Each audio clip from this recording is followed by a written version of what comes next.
In today's episode, the role of Faith Coleridge will be played by Catherine Justice.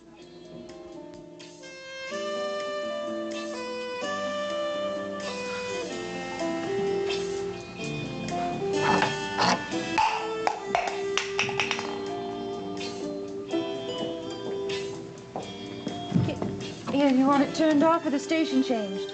Let's move it where I can reach it. There.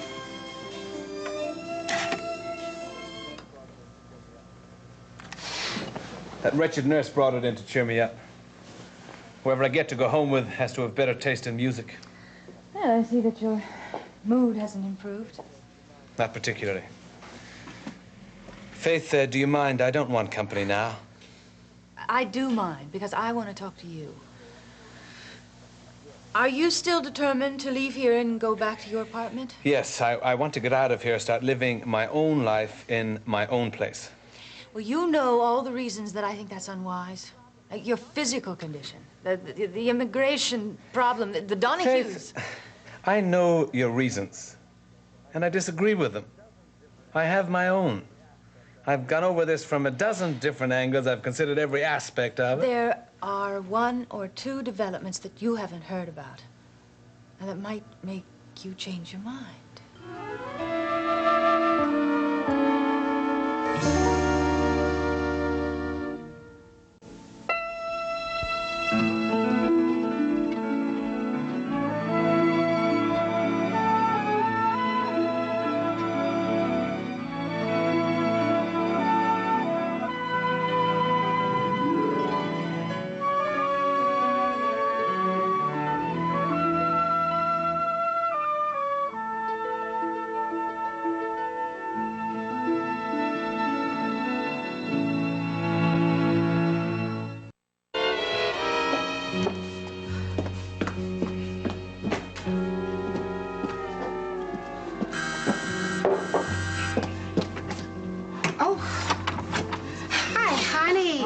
Oh, I see you brought your fella. Hello? Oh, not mine, no, my sister's.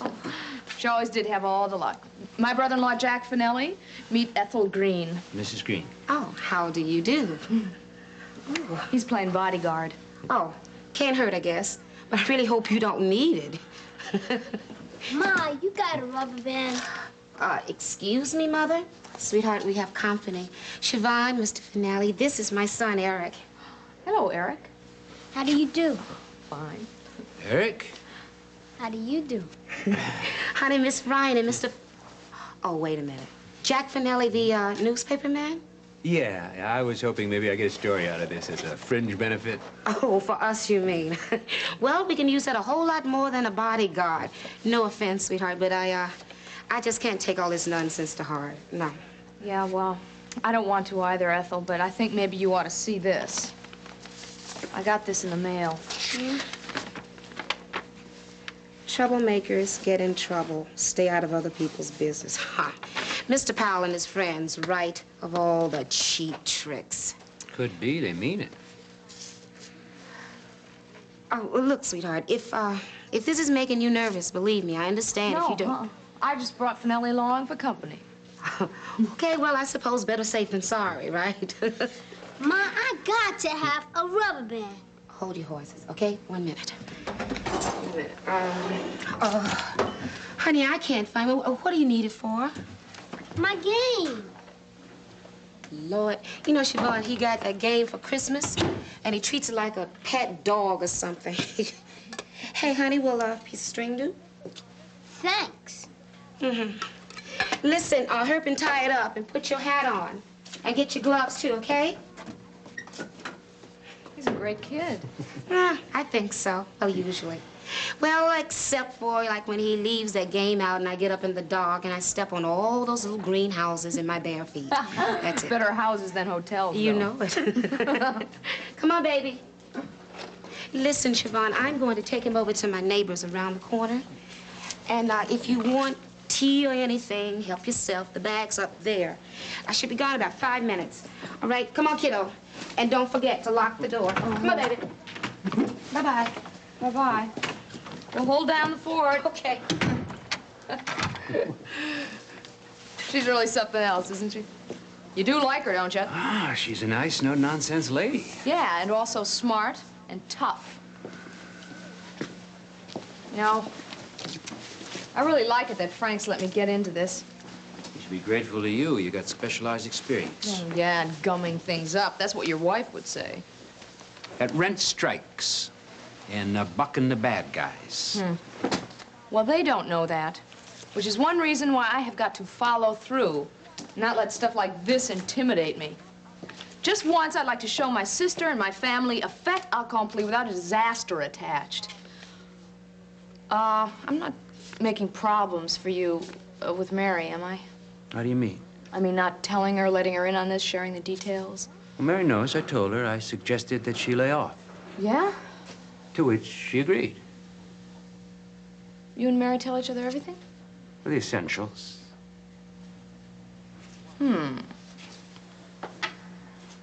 What,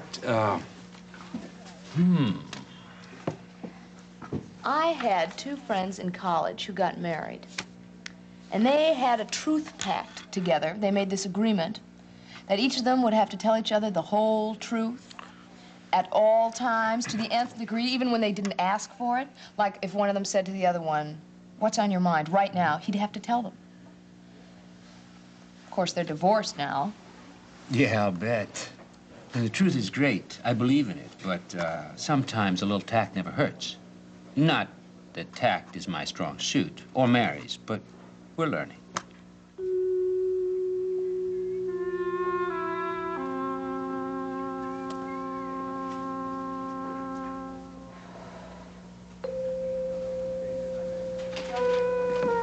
Have you gone over the changes I made in your copy, Mrs. Fanatic? Yes, I have. And? No.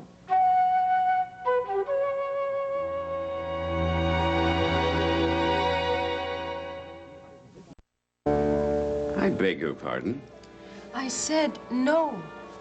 I can't accept this. This isn't editing. It's meddling. Gratuitous meddling. You've never done this before. I don't understand. My dear young lady, I do not meddle. I am attempting to teach you a difficult job for which you are poorly prepared. Now, we've been over your problems of appearance and delivery and general organization, and I thought it was time to consider actual copy in some detail. You haven't let a sentence go by without red penciling it to pieces. The whole shape of my thought is lost. And the nitpicking. Opposing forces change to those in opposition. At issue change to the problem at hand. There is such a thing as an individual style. I wonder if yours is a little too individual. If that's the case, tell me that, and I'll tone it down. If it's rough, I'll smooth it out. If it's vague, I'll try to sharpen it. But let me do it myself. All by myself. Because otherwise, it's not going to be me talking to the camera. What you've done with this might sound, natural and appropriate coming from you. But if I read it, I sound like some kind of phony finishing school dropout. If we are going to be more concerned with your personal image than with the content of the news, then I suggest you speak to Mrs. Woodard about hosting a talk show. Oh, right. Let's go over this word for word. And if you can explain to me the reasons for the changes, I'll agree to them. You are very gracious, I must say. The long, tough job of the Housing Committee ended today when they turned in their report to the mayor. And my correction reads, the arduous task of the Committee on Housing was ended today with their presentation to Mayor Edward J. Koch. You've been telling me to keep it simple. Well, that is a matter of personal taste, but as a matter of form, the mayor's name should be given the first time he's mentioned in the broadcast. Do we need the Edward J? Perhaps not. Go on, please. But I would prefer you to study my corrections and make the comparisons yourself. And I would appreciate if you could articulate your reasons. Look, I haven't got time for this sort of thing. Now, you will read this copy with my corrections on the air, then perhaps you'll take it home and study it. I'm sorry, Mr. Ross, but if you want to write copy yourself in your style, then you ought to have the opportunity of reading it yourself. You mean to say that you would actually resign over a minor disagreement without giving notice? No. 2 weeks' notice. That should give you time to find someone to fill the job of your own choosing. And you actually would leave? Oh, yes. I see. Well, I suppose it is possible that I got carried away a bit, but your tendency to slang and jargon is troublesome. Otherwise, well, read it the way it stands on the air, and we'll see how it goes.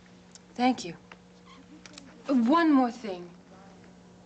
Did you change your mind because I'm Senator Ryan's sister? Because if you did, I think we'd both be more comfortable if I went ahead and gave in that notice. No, I altered my position because I am in general satisfied with your performance, and I just may have made an error of judgment. Well, you've just about got time to get your eye makeup on, and I'll talk to you after the broadcast, my dear. Mr. Ross, there is one more thing. Would you mind awfully not calling me my dear? It's not so much the condescension, it's... Well, you wouldn't address a male employee that way, would you? Quite right. I will endeavor to correct that, though I consider it a harmless and entirely meaningless phrase. Sort of a matter of personal style.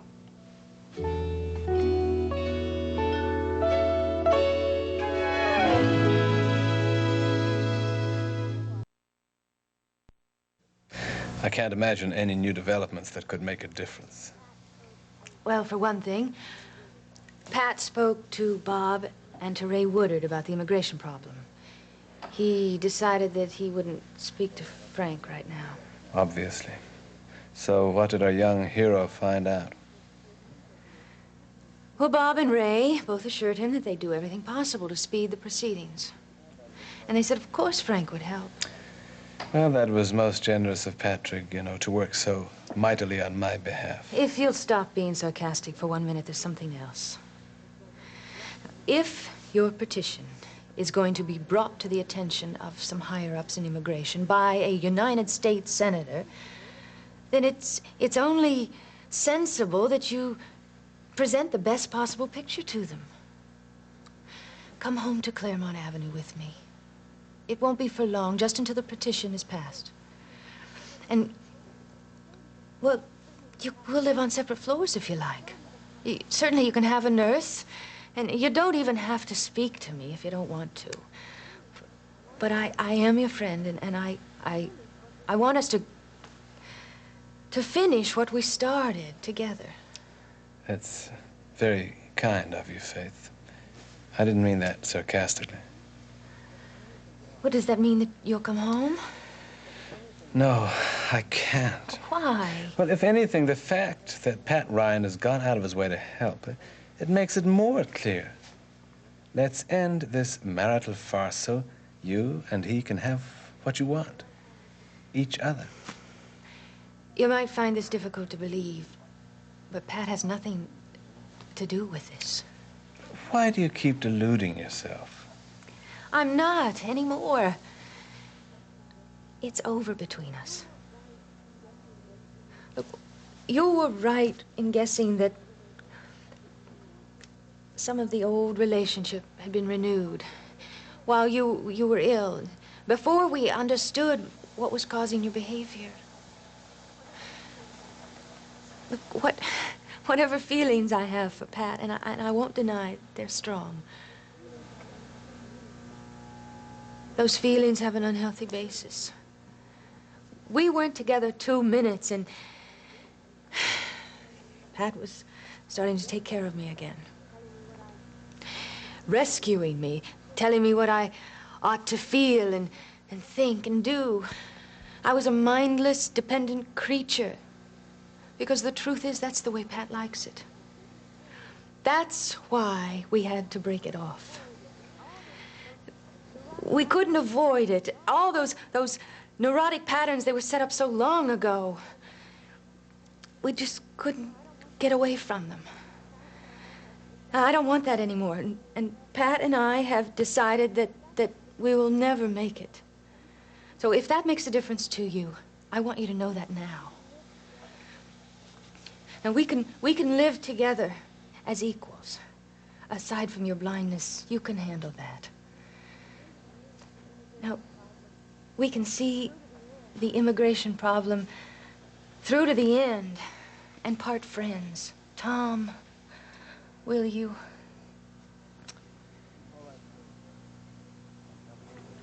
All right, Faith. I'll come home with you.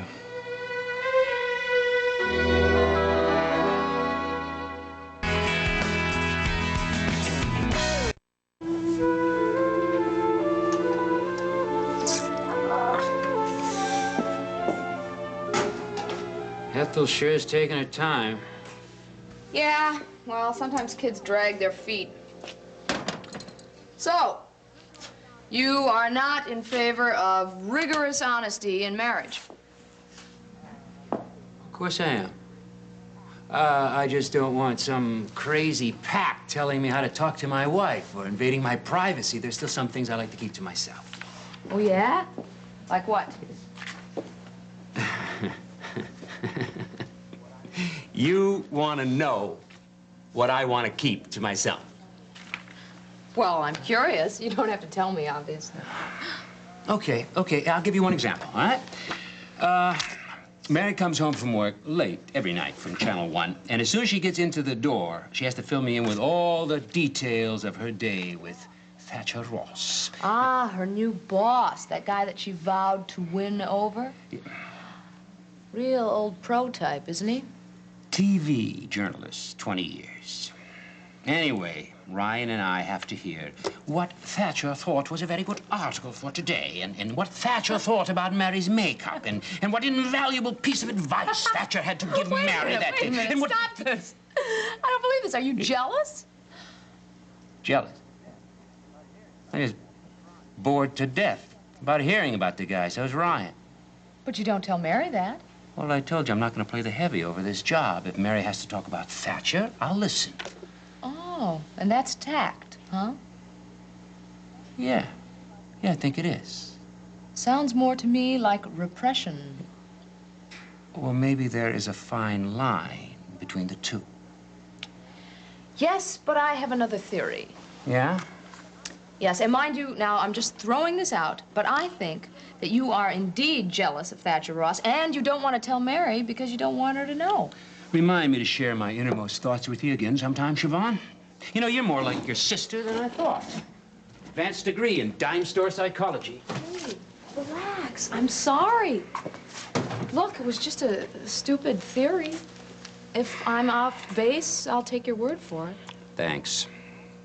Hey, anyway, even if you were jealous of this Thatcher guy, I happen to know that your sister, my sister, is so insanely in love with you that she'd never even look at another guy. I mean, that way. I know that. So being jealous of Thatcher is just a waste of energy. All right. I am jealous. Not because I think there's anything romantic going on between them, but I'm jealous of the space the guy takes up in Mary's head and in my life. It's whether 24 hours a day she wakes up in the morning making notes. Is she shortchanging you and Ryan? No, not exactly. It wouldn't be fair to say that. She makes an effort and succeeds spending a lot of time with us, sharing everything. Sharing stuff like Thatcher Ross. Over and over and over and... Oh, no, I'll get it. Poor Finelli. What are you taking your tea? Just plain, thank you. Ethel said 5 minutes, huh? Been more like a half an hour.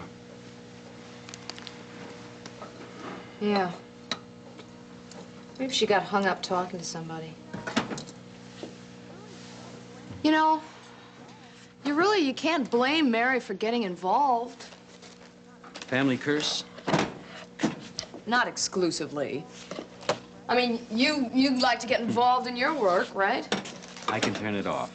Yeah, but if you were involved in something really hot, I mean, a column that you thought would make a real impact, doesn't it stick with you? I suppose so, yeah.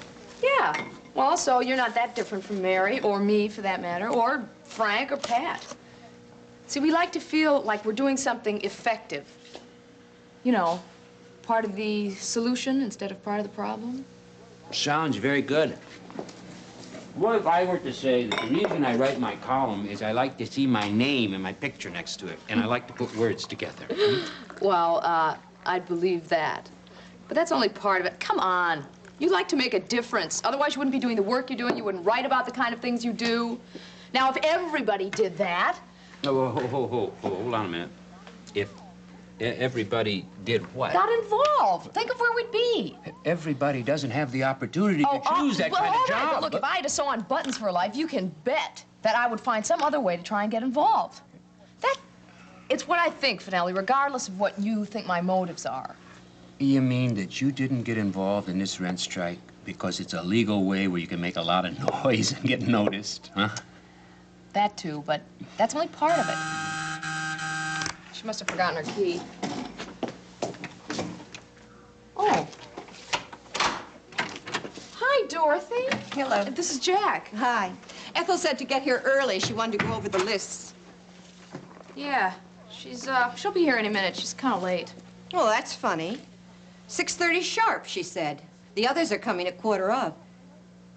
You know, Ethel's never late.